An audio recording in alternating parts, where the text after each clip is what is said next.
Now, continuing into what this web service netspeak can do, let's have a look at some of these other codes now. And I want to have a look at the square brackets and the curly brackets to show what they do. The square brackets compare options. So, for example, if I put this search term in, which is what I'll do now, it's great. Well, okay, so what this is showing us is now after the word it's, can you please show us which word of these two is more common? And as you can see, according to the list of texts that this analysis is based on, it's great is far more common than it's well. So I can put more words in this option list here and it shows the relative usage, and if I want to, as before, I can look at examples here. Okay, now where this might be useful is, imagine if I'm a second language learner and I want to, for example, look at I feel well or I feel good. So if I put these two words in square brackets, I can see which is used more commonly.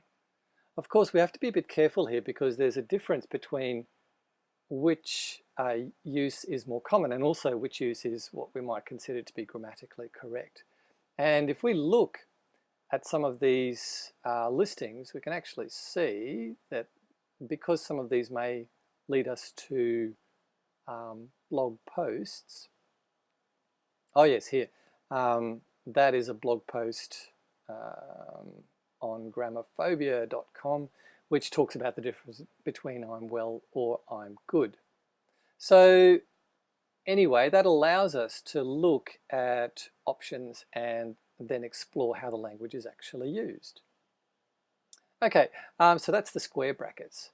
And the curly brackets looks at which instance of the words inside occur in the most frequent order. So I'll just type that example in. More, show, and me. So, as you can see, the show me more is incredibly more common than any of the other combinations. And this, for language learners, can give clues as to word order, obviously in sentences, for subject, verb, object, or subject, object, verb constructions. If their language, their first language, has different word order to English. So that's the curly brackets and the square brackets.